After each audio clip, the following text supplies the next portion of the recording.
All right, we're on take 2 of the Cox Sky Ranger. Yeah. Interesting discussion kind of erupted in the last one. Who'd have known so much dust could be kicked up over this thing? It's funny. I'm sorry, I don't mean to interrupt you, but the discussion is, I went into it with anticipating one thing. Kurt kind of saw it from a different view. And about 28 minutes later, yeah. tape rolling, we kind of came to our conclusion. Yeah. So we went through the review, we went through the scoring, we talked about it then, we talked about it afterwards, and now we started recording and we talked about it again. So we'll try not to bore you with the details, but it's really interesting how when you look at all the strengths and weaknesses of a particular airframe and of a particular plane, it can really kind of hit that controversial part between the two of you. But I think we've generally agreed with where we're at, and our scoring stuck. So the scoring didn't But I think we have a change. better understanding of why it scored the way it did. Yeah. Model characteristics. Rob, you did the core flying in this particular review. Build as advertised, you give it 5 out of 5. Definitely so. Phillips screwdriver and one screw. A child could put this thing together without problem. Yeah, the intro kind of covered that, and I think the cool thing is everything fit nicely too. Yeah. So. Finish, you gave it a 4 out of 5. Yeah, it's a nice looking foamy. The fact that this flexes so much and is such a durable airframe, the graphics, I guess you could say, rather than the decals, do a lot of flexing with it, and they almost look like they're paint applied. Yep. But yeah, it's sharp little airframe, nice looking design. Mm-hmm.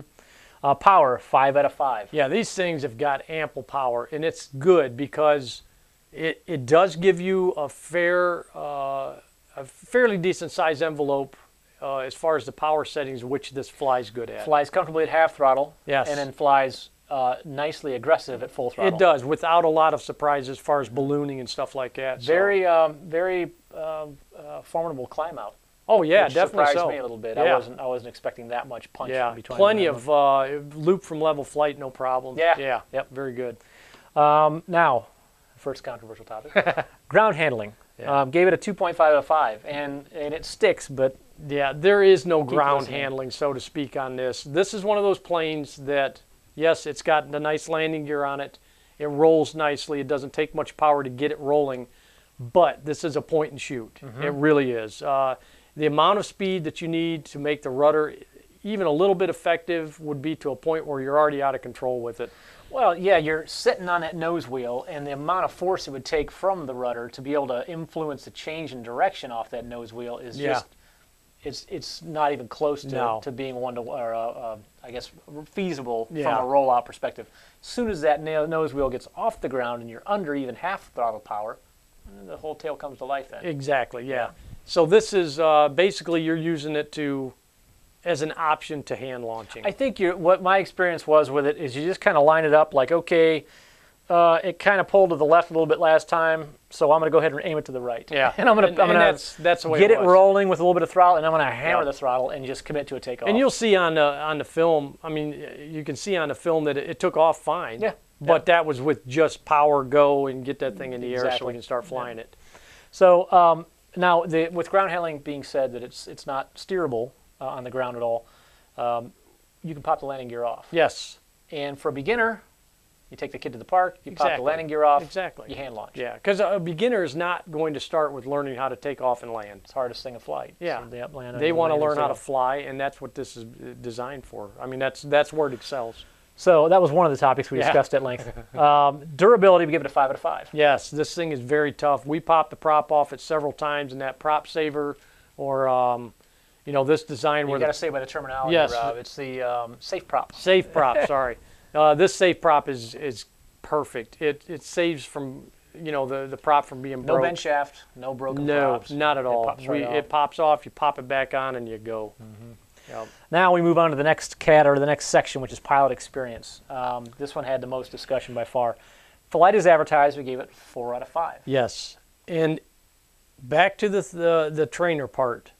As far as someone who's never flown a plane, someone who may have very, very, very minimal stick experience with a buddy box, or I've had it up in the air and I've flown. Simulator, or simulator, This plane flies very, very nice for its size. It doesn't feel like a tiny plane. It's not jerky.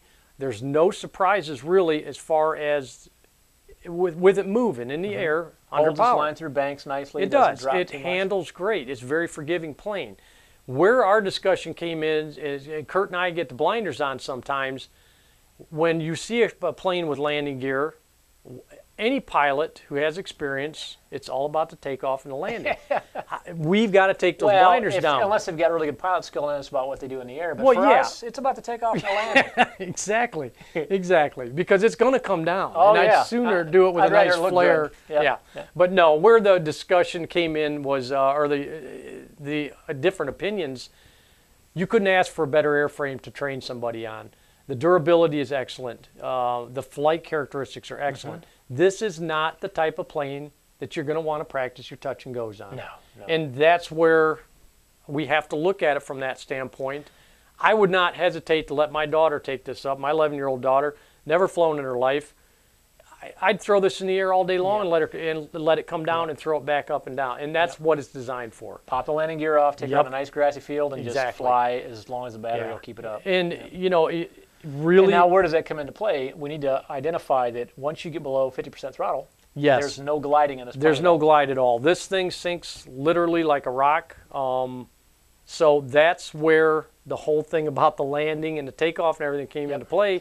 There's no such thing as a glide path with this. Right. It And just there's no doesn't banking, happen. no turning. There's absolutely no tail authority. As soon as you cut that power down to about 20%, Exactly. Or off, it just, if you're coming in and you're banking in for your landing, as soon as you kill the power, you're gonna lose all your tail authority and wonder why you continue to go straight and down. So, all right, Flight as Advertised. I'm gonna rip down through the rest of this. Thanks for your patience in advance. Oh, no problem. It's just, oh, you were talking. yeah. It's just a tough one to just say, okay, here it is, go buy it, or do buy it or don't buy it, or good luck.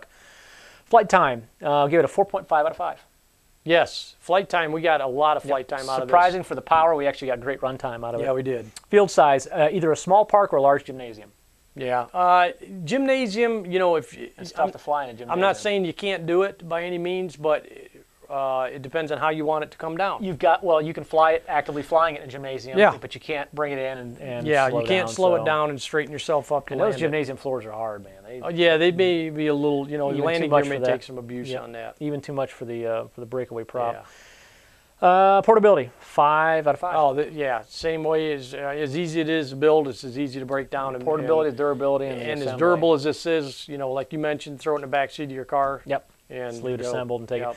And then skill level, finally, beginner. We will we'll call it a beginner. As a flying plane, it's a beginner. But some planes are worth discussing, I think, just from a product placement standpoint. Sure. And that's the best thing we can do, I think, is try to bring that message to everybody out there. So thanks for watching, and check out tobefly.com for more information on the Cox Sky Ranger. And then click the Ask To icon if you got any questions that you didn't get answered through this extremely long. Yeah, because if you got any questions after this one, you know, just rewind it and watch it again. You'll be like, thanks for watching. I'm Kurt with Two Brothers Hobby. And I'm Rob.